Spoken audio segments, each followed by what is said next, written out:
April 1st, 1984, 12:38 p.m. A single gunshot rings out from a modest house on South Gramercy Place in Los Angeles, then another. When police arrive 13 minutes later, they find Marvin Gaye, the Prince of Soul, dying on his bedroom floor, 2 bullets in his chest. The shooter, his 70-year-old father, a Pentecostal minister, standing in the hallway with a Smith & Wesson .38. No remorse, no explanation, just silence. Here was a man who'd sung What's Going On and Sexual Healing, shot dead by his own father one day before his 45th birthday. Eric Clapton called it the saddest day in music. Smokey Robinson said he saw it coming. Marvin himself had predicted it months earlier, telling friends, "I'm going to get killed in that house." So what happened in those final months? What drives a preacher to murder his own son? And why did Marvin Gaye, at the peak of a comeback, walk willingly into his own execution? The truth involves cocaine, paranoia, and a family curse that started long before the trigger was pulled. This is Soul and R&B Mysteries. Let me know where you're watching this from in the comments. Grab yourself a warm drink, maybe a cup of water or tea. Sit back, and let's start this journey together. Marvin Gaye's story begins not in the spotlight, but in the shadows of a small row house in Washington, D.C., born April 2nd, 1939. He arrived into a world of poverty, strict religion, and a father whose love came wrapped in violence.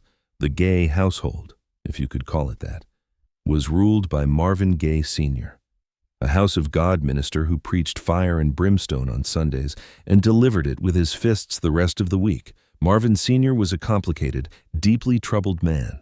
He wore women's clothing around the house, dresses and makeup, something unheard of in the black church community of that era. He was also an alcoholic with a hair-trigger temper. The slightest infraction, a chore left undone, a wrong look, could result in savage beatings. Marvin Jr. would later tell his biographer, "He beat us for the smallest things. I lived in fear every single day. You never knew what would set him off." His mother, Alberta, tried to shield her children as best she could. She was gentle, nurturing, everything Marvin Sr. wasn't. But she was also trapped, powerless to stop the violence. Young Marvin learned early that the world was divided into 2 zones. Inside the house was hell. Outside, if he could just get outside, there was a chance at something better. Music became his escape route. He started singing in his father's church, the House of God, where the congregation practiced a raw, emotional form of Pentecostal worship. Gospel music, with its pain and its ecstasy, its cries for deliverance, seeped into his bones, even as a child.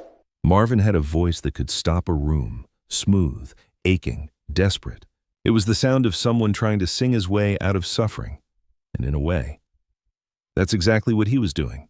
By his teens, Marvin had joined doo-wop groups around D.C., harmonizing on street corners and in school gyms, trying to build a ladder out of the nightmare. In 1956, at 17, he made his first escape attempt. He joined the Air Force, but military discipline and structure were just another form of his father's control. He hated it. Within a year, he was discharged and back in Washington, back in that house, back under his father's roof. The escape had failed, but music wouldn't let him go. In 1958, he joined a vocal group called the Marquis, which caught the attention of Harvey Fuqua, a doo-wop legend. Fuqua brought the group to Detroit and rechristened them Harvey and the Moonglows. It was there, in the Motor City, that Marvin met Berry Gordy, the founder of a scrappy little label called Motown Records. Gordy heard something special in Marvin's voice. He signed him in 1961, Marvin Gaye. Note the added E to distance himself from his father's name, was finally free. Or so he thought. Almost immediately, Marvin married Anna Gordy, Barry's older sister. She was 17 years his senior, sophisticated, maternal, and perhaps not coincidentally, a stand-in for the mother who'd never been able to protect him. Anna became his manager, his lover, his anchor, with her support and Motown's hit-making machine behind him. Marvin exploded. How sweet it is, I heard it through the grapevine. Ain't no mountain high enough with Tammy Terrell. He became one of Motown's brightest stars, a smooth crooner with sex appeal and soul. But even as the hits piled up, something was wrong. Marvin wasn't just a singer. He wanted to be an artist, to make music that mattered. That said something. Motown wanted singles. He wanted statements. The tension simmered for years until 1971, when Marvin released What's Going On, a concept album about war, poverty, and injustice. Berry Gordy hated it. He thought it was uncommercial, preachy, career suicide. He refused to release it. Marvin went on strike. He wouldn't record another note until Gordy relented. Eventually, Gordy caved. What's Going On became one of the most important albums in American music history. It proved Marvin was more than a hitmaker. He was a prophet. But even prophets can't outrun their demons. And Marvin's demons, planted by his father decades earlier, were just beginning to wake up. Because success, as Marvin would learn, doesn't heal childhood wounds. Fame doesn't silence the voice that tells you you're worthless, and no amount of applause can drown out the sound of your father's fists. By the mid-70s, the cracks were starting to show, and cocaine was about to make them a whole lot worse. The thing about Marvin Gaye that people forget is that he was always fragile. Fame didn't change that. Success didn't fix it. If anything, the spotlight made it worse. By the early 1970s, even as What's Going On cemented his genius, Marvin was quietly falling apart.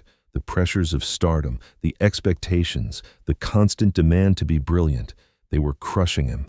And then came the losses. In March 1970, Tammy Terrell died. She was just 24. Marvin had been her duet partner, her friend, her protector. They'd recorded some of Motown's most beautiful love songs together. Ain't No Mountain High Enough, You're All I Need to Get By. When she collapsed in his arms on stage in 1967, he thought she'd fainted. It was a brain tumor. For 3 years, he watched her deteriorate. When she finally died, something inside Marvin shattered. I never recovered from losing Tammy, he said later. I think I died a little bit that day too. He retreated, stopped performing live, stopped writing for a while. When he did resurface, it was with What's Going On, an album soaked in grief and disillusionment. But even that triumph couldn't pull him back. His marriage to Anna was disintegrating. She was in her 40s now. He was in his early 30s, and the age gap that once felt comforting now felt suffocating. He wanted out. He wanted youth. He wanted chaos. Enter Janice Hunter. She was 17 when Marvin met her. He was 34. She was beautiful, adoring, and most importantly, not his mother. They began an affair while he was still married to Anna. By 1973, Janice was pregnant. Anna filed for divorce. It was ugly, public, and expensive. The settlement demanded that Marvin give Anna all royalties from his next album. Most artists would have delivered something half-hearted, a contractual obligation. Not Marvin. He turned his bitterness into art. The result was Hear My Dear, a double album released in 1978. It's one of the most scorching, unflinching divorce albums ever made. Every song drips with resentment, regret, and raw confession. He sings about the affair, the guilt, the money, Anna's pain, his own selfishness. It's brilliant and brutal. Critics didn't know what to make of it. The public ignored it. Commercially, it tanked. But Hear My Dear revealed something crucial. Marvin Gaye couldn't lie in his music, even when it hurt him, even when it cost him. He had to tell the truth. By now, he'd married Janice. They had 2 children, Nona and Frankie. But the marriage was a disaster from the start. Marvin was controlling, jealous, volatile. He was also, for the first time in his life, using cocaine heavily. What started as a recreational thing, a party drug, a creative enhancer, became something much darker. Cocaine didn't just make Marvin energetic, it made him paranoid. Friends began noticing changes. He'd stop mid-conversation and ask, "Did you hear that he became convinced people were following him, watching him, plotting against him?" He started carrying a gun. Smokey Robinson visited him in 1979 and was shocked. Marvin was thin, jittery, talking fast about conspiracies. This wasn't the smooth romantic crooner anymore. This was someone unraveling. And yet, somehow, he kept making music. Let's Get It On in '73 had been a massive hit, a seductive masterpiece that redefined soul as overtly sexual. But by the late '70s, Motown had moved to Los Angeles and the old magic was gone. Berry Gordy was focused on movies. The label was losing its edge. Marvin felt abandoned, forgotten. His albums weren't selling, his concerts were erratic, and his drug use was spiraling. Then came the tax bill. The IRS claimed Marvin owed them over $9 million in back taxes.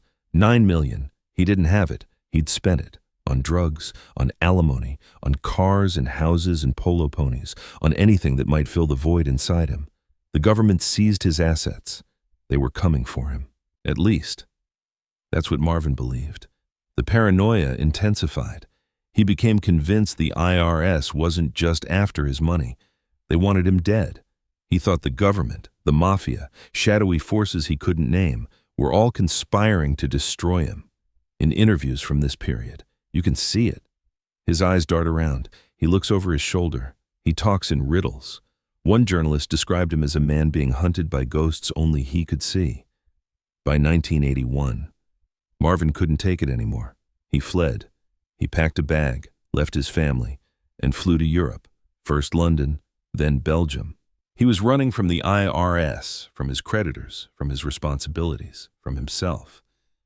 He ended up in Ostend, a small coastal town in Belgium, living in the cramped apartment of a Belgian promoter named Freddy Kouzert. Kouzert had offered him refuge, thinking Marvin just needed rest. What he got was a man in total freefall. Marvin spent the next 2 years in Europe, mostly in Ostend, living like a ghost. He barely ate. He didn't tour. He smoked cocaine all day and all night. He tried to kill himself 3 times, once with an overdose, once by walking into the ocean, once by deliberately crashing a car. Each time, he survived. Each time. He was furious that he'd failed. "I wanted to die," he told friends later, "but God wouldn't let me. I think he was punishing me by keeping me alive." But even in that pit of despair, even strung out and suicidal, Marvin Gaye was still a genius. In Freddie's basement, using cheap equipment and sheer willpower, he began writing songs. Dark, sexual, desperate songs, songs about longing and isolation. And then, almost by accident, he wrote Sexual Healing, a slow burning, synthesizer-drenched plea for connection. It was about sex, yes, but also about salvation, about needing another person to pull you back from the edge. Columbia Records released it in October 1982. It exploded, #1 on the R&B charts, top 5 pop, his first hit in years.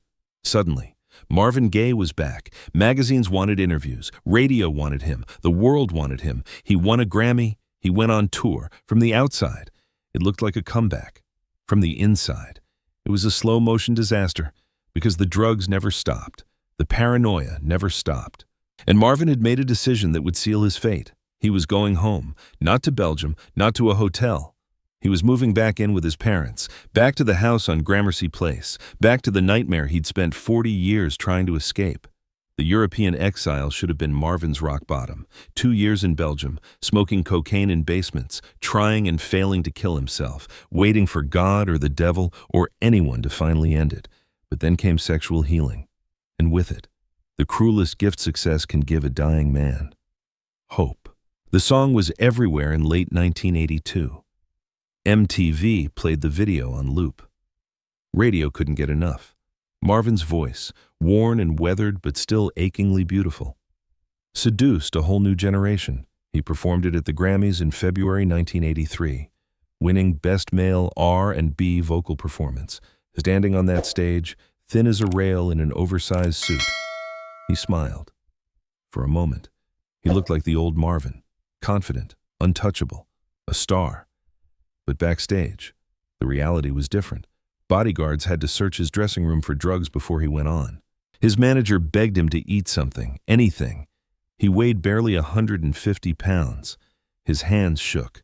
And the paranoia, if anything, had gotten worse. He was convinced someone in the audience had a gun, that the Grammys were a setup, that he wouldn't make it out alive. He did, of course. But the fear never left. The Sexual Healing Tour kicked off in April 1983. 62 cities across America.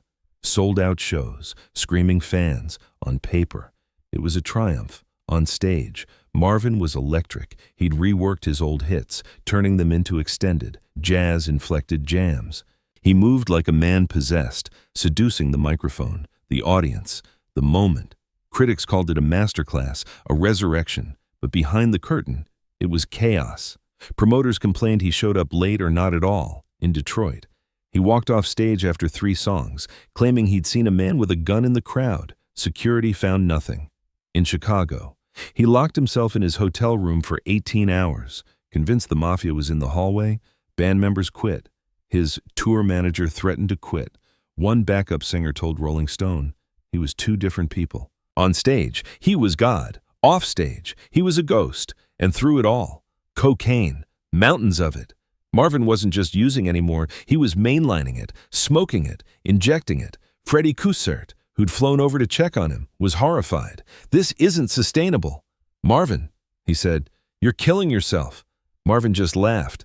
"That's the idea. Freddie, the money from the tour should have solved everything." Millions of dollars rolling in, enough to pay off the IRS, start fresh, buy some peace. But Marvin spent it as fast as it came. On drugs. Mostly on gifts for women he barely knew. On entourages and hangers-on who drained him dry. By the time the tour ended in August 1983, he was exhausted, broke, and more paranoid than ever, and that's when he made the decision. He needed a place to stay, somewhere quiet, somewhere safe. His mother, Alberta, had been calling. She was worried. She missed him. She wanted him home. And Marvin, despite everything, despite 40 years of trying to escape, said yes. He moved back into the house on South Gramercy Place, back into the room where he'd grown up, back under the same roof as Marvin Gaye Sr. Friends were horrified. "What are you doing?" Man one asked. "You can't go back there. That place will kill you." Marvin shrugged. "Where else can I go?" he said. "I don't have anywhere else." It was October 1983. Marvin Gaye, one of the greatest artists in American history, moved into his childhood bedroom like a defeated soldier retreating to a bunker. His father, now 70 years old, drank whiskey in the living room and watched TV. His mother cooked and prayed. And Marvin locked himself in his room with his cocaine, his guns, and his ghosts. He told Smokey Robinson over the phone, "Next time you see me, I'll be on the other side." Smokey thought he was joking. He wasn't. Marvin knew exactly what that house was. He'd always known. It was the place where broken things went to die. And he just walked back inside, willingly, like a man keeping an appointment with fate. He had 6 months to live, but the end would come much sooner than that.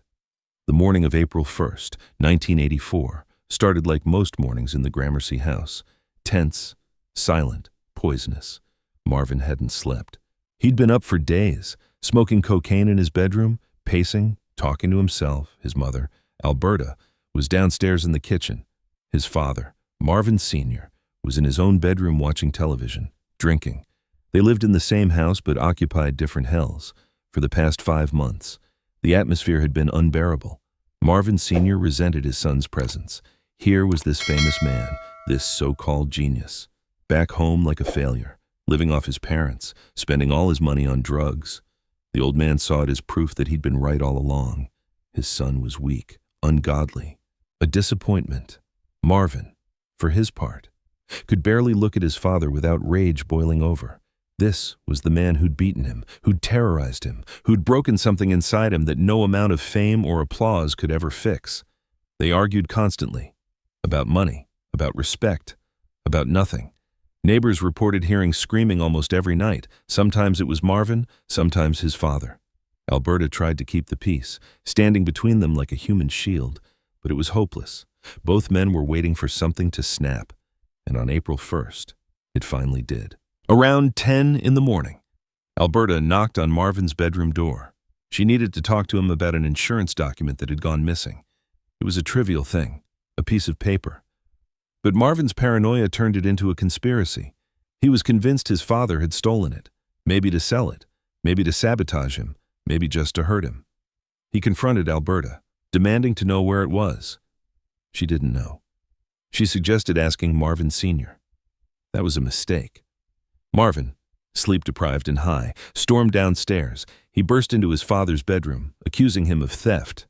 The old man, drunk and indignant, denied it. An argument erupted, voices rising as insults flying. Alberta rushed in, begging them to stop, but it was too late. Decades of hatred were pouring out. "You never loved me," Marvin screamed. "You destroyed me," his father shot back. "You're pathetic. Look at you, a drug addict, living in my house." Then it turned physical. Marvin lunged at his father. At 44, strung out and skeletal, he still had rage on his side. He shoved the 70-year-old man, punched him, kicked him. Marvin Sr., frail and stunned, crumpled to the floor. Alberta screamed. She threw herself between them, pulling Marvin off. "Get out," she yelled. "Get out of here." Marvin, breathing hard, backed away. He looked at his father on the ground, pathetic and crumpled, and walked out. He went back upstairs to his room. It was 11:38 in the morning. Alberta helped her husband to his feet. "Are you okay?" she asked. He didn't answer. He just stared at the doorway where his son had been standing. His face was blank, cold. He walked to the closet. At 12:38 p.m., Marvin Gaye Sr. climbed the stairs. In his right hand was the Smith & Wesson .38 revolver that Marvin had given him months earlier, supposedly for protection. He walked down the hallway. He pushed open Marvin's bedroom door. Marvin was standing near the bed, still agitated, still furious. When he saw his father with the gun, he didn't run. He didn't beg. He just stood there. Their eyes met. The first shot hit Marvin in the chest, just to the right of his heart. He staggered but didn't fall. He looked at his father, and according to witnesses, he said one word, "Father." Not a question, not a plea, just a statement, an acknowledgement. The second shot hit him in the shoulder. This time, Marvin collapsed. He fell onto the bed, then slid to the floor. Alberta came running. She saw her husband standing there with the gun. She saw her son on the ground, blood spreading across his white t-shirt. She screamed. Marvin Sr. dropped the gun on the bed and walked out of the room. No emotion, no words. He went downstairs, sat in the living room, and waited. Alberta cradled Marvin in her arms. He was still conscious. Barely. His breathing was shallow. She begged him to hold on. She told him she loved him. Marvin's lips moved. He tried to say something, but no sound came out. His eyes were open, staring at the ceiling, or maybe past it. At 12:45, Alberta called 911. "My husband just shot my son," she said, her voice breaking. "Please hurry. He's dying." Paramedics arrived at 12:51. They found Marvin Pence Gaye Jr. unresponsive, no pulse. They tried to revive him in the ambulance, but it was over. He was pronounced dead on arrival at California Hospital Medical Center at 1:01 p.m. Cause of death, gunshot wounds to the chest. The man who'd given the world what's going on in sexual healing was gone, one day before his 45th birthday. Police arrived at the Gramercy house minutes later. They found Marvin Gaye Sr. sitting calmly in the living room. They asked if he'd shot his son. "Yes," he said. They arrested him without resistance. He showed no emotion, no regret. When detectives asked why he did it, the old man's answer was chilling. He had it coming. The arrest of Marvin Gaye Sr. made headlines around the world. Preacher kills soul legend. Father murders son. On eve of birthday. The images were surreal. A frail 70-year-old man in handcuffs, blank-faced, being led to a police car. And in morgues across the city, reporters scrambling for details about what had happened in that house. The Los Angeles District Attorney initially charged Marvin Sr. with first-degree murder, premeditated, intentional. The evidence seemed damning. He'd retrieved a gun, walked upstairs, and fired twice. But then the defense began building a case that would enrage the public and devastate Marvin's family. First, they presented medical reports. A brain tumor had been discovered during Marvin Sr.'s medical evaluation, a small growth that could. The defense argued, impaired judgment and impulse control. Then came the toxicology report on Marvin's body. Cocaine, significant amounts. The defense painted a picture of a violent, drug-addled son attacking his elderly, diminished father. Self-defense, they claimed, a terrified old man protecting himself from a crazed addict. Witnesses complicated things further. Neighbors confirmed they'd heard fighting for months. Some recalled seeing Marvin, wild-eyed and paranoid, shouting in the driveway. Others remembered the screaming matches, the sound of things breaking. The defense called it a pattern of abuse. Marvin's family called it a lie. But the most devastating blow came from the prosecutor's own assessment. Marvin Gaye Sr. was dying. The brain tumor, combined with his age and frailty, meant he likely wouldn't survive a lengthy trial or prison sentence. In a move that stunned observers, the district attorney agreed to reduce the charge. First-degree murder became voluntary manslaughter. The difference wasn't just semantic, it was the difference between life in prison and a slap on the wrist. On September 26, 1984, Marvin Gaye Sr. pleaded no contest to voluntary manslaughter. The judge sentenced him to 6 years probation, no jail time, no prison, just probation. He walked out of the courtroom a free man. The reaction was immediate and furious. Fans protested outside the courthouse. Civil rights leaders called it a miscarriage of justice. How does a father kill his son and walk free? Berry Gordy released a statement calling it heartbreaking. Stevie Wonder said the system had failed Marvin twice, once in life, now in death. Marvin's children were devastated. His daughter Nona, just 9 years old at the time, would later say, "I can't forgive my grandfather. I won't. He took my father from me and he never said sorry. Not once." Marvin's son, Marvin III, struggled with addiction himself for years, haunted by the parallels to his father's life. "He lost my father twice." He said in an interview, once to drugs, once to a bullet. Alberta Gaye, caught between the two men she loved most, became a ghost in her own life. She never publicly condemned her husband. She couldn't. But friends said she was never the same. She'd lost both of them that day, one to death, one to disgrace. She died in 1987, just 3 years later, of bone cancer. Some said it was a broken heart that killed her first. Marvin Gaye Sr. lived on. He spent his final years in a nursing home, supported by church donations and what little remained of the family's money. He never expressed remorse. When asked about the shooting in a rare interview years later, he said simply, "It was him or me." He died in October 1998 at the age of 84, 14 years after pulling the trigger. The injustice of that, a father outliving the son he murdered, was not lost on anyone, but beyond the trial and the sentences and the headlines, questions lingered. Terrible, unanswerable questions that still haunt anyone who examines that day. Did Marvin want to die? The evidence is hard to ignore. He'd attempted suicide multiple times in Europe. He'd told friends he didn't want to live. He'd given his father the gun, knowing the man's temper, knowing the volatility between them. And when his father appeared in the doorway with that weapon, Marvin didn't run, didn't fight, didn't even flinch. He just stood there. One psychologist who studied the case later theorized that Marvin engineered his own death. Suicide by proxy, they called it. He couldn't pull the trigger himself, so he arranged for someone else to do it. Was the shooting premeditated by Marvin Sr.? The defense said no. A heat-of-the-moment decision by a frightened old man, but others aren't so sure. He went to the closet, retrieved a loaded gun, climbed the stairs, opened the door. Those aren't the actions of someone acting on impulse. Those are the actions of someone who's made a decision. And the fact that he showed no emotion afterward, no shock, no grief, suggests he'd been ready for this moment, maybe for years. And what about the insurance document, the missing piece of paper that supposedly started the final argument? It was never found. Police searched the house top to bottom. Nothing. Was it ever real?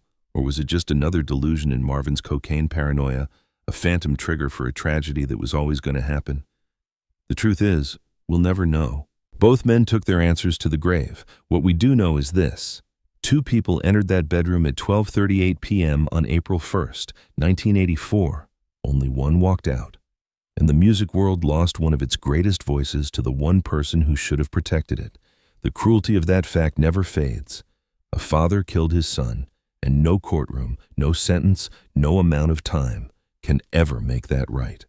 In the days after Marvin's death, radio stations across the world played his music nonstop. What's going on? Sexual healing. Mercy, mercy me. Let's get it on. The irony was unbearable. Here were these songs about love, about healing, about hope. And the man who sang them had died violently in his childhood bedroom, shot by his own father.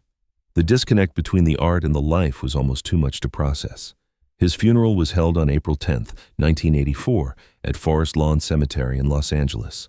Smokey Robinson delivered the eulogy. He sang about healing, Smokey said, his voice breaking, but he couldn't heal himself. He gave us peace through his music, but he never found it in his life. Stevie Wonder performed. Berry Gordy wept openly. Dick Gregory, Quincy Jones, and thousands of fans lined the streets. Marvin was dressed in a white military-style suit, a gold crown on his chest. He looked, mourners said, finally at peace. His body was cremated, per his wishes. His ashes were scattered in the Pacific Ocean by Marvin III. No grave, no monument, Just the water and the wind. It felt fitting. Marvin had spent his whole life trying to disappear. Now, he finally had. But his music didn't disappear. If anything, it grew. In the years and decades that followed, Marvin Gaye's influence became impossible to ignore. What's going on? The album Motown almost refused to release was named the greatest album of all time by Rolling Stone in 2020. Artists from D'Angelo to Frank Ocean to The Weeknd cited him as a foundational influence. His ability to blend sensuality with social consciousness, gospel roots with raw vulnerability, created a template that modern R&B still follows. He invented something. Questlove once said, "He showed us you could be sexual and spiritual at the same time. You could ask hard questions and still make people dance." That's Marvin's legacy. He made soul music grow up. But there's another legacy, a darker one, the legacy of trauma. Marvin Gaye was the son of an abusive father, and despite his best efforts, he repeated patterns of that abuse. His marriage to Janice was marked by jealousy and control. There were reports of violence, of explosive fights. His relationships with his children were strained. He loved them, undoubtedly. But he was distant, erratic, consumed by his addictions and his demons. Trauma doesn't end with the victim. One psychologist noted, it echoes, it gets passed down. Marvin inherited his father's rage, and even though he fought against it, even though he knew what it had done to him, he couldn't fully escape it. That's the cruelest part of cycles like this. You can see them, you can name them, and still, you can repeat them. His children have spoken about this openly. Nona Gaye became an actress and singer, channeling her pain into art the way her father did. But she's also been candid about the scars. Growing up in that shadow, with that legacy, she said, you're always wondering which parts of him are in you, the genius or the darkness, or both. Marvin III struggled with cocaine addiction for years, a haunting mirror of his father's descent. Frankie Gaye, Marvin's brother, wrote a memoir detailing the abuse they endured as children. That house killed them both, he wrote, years before the trigger was pulled. And yet, for all the pain, there's something undeniably sacred about Marvin's music. It's the sound of a man grappling with his demons in real time and refusing to lie about it. When he sang I Want You, you felt the desperation. When he sang Inner City Blues, you felt the exhaustion. And when he sang God is Love, you felt the hope, fragile and fleeting as it was, that maybe redemption was possible. Marvin wanted to make a gospel album before he died. He talked about it constantly in his final years, a return to the church music of his childhood, but on his terms, honest, raw, not his father's fire and brimstone, but something gentler, something that acknowledged brokenness and still believed in grace. He never got the chance. The album was never made. But in a way, everything Marvin recorded was gospel. It was the sound of a man crying out, asking questions, begging for mercy. In 1987, Marvin Gaye was inducted into the Rock and Roll Hall of Fame. In 1996, he received a Grammy Lifetime Achievement Award. His star on the Hollywood Walk of Fame was unveiled in 1990. Documentaries, tribute albums, biopics, they keep coming. The world hasn't forgotten him, if anything. We understand him better now than we did when he was alive, because we know more about trauma now, about addiction, about mental health, about the ways childhood wounds shape adult lives. If Marvin were alive today, maybe he'd have access to the help he needed. Therapy, treatment, a vocabulary for what he was going through. Maybe, or maybe the demons were always going to win. Some people are just too broken, one friend said, and some families are too cursed. But even broken people can make beautiful things. Marvin proved that. He also proved the cost.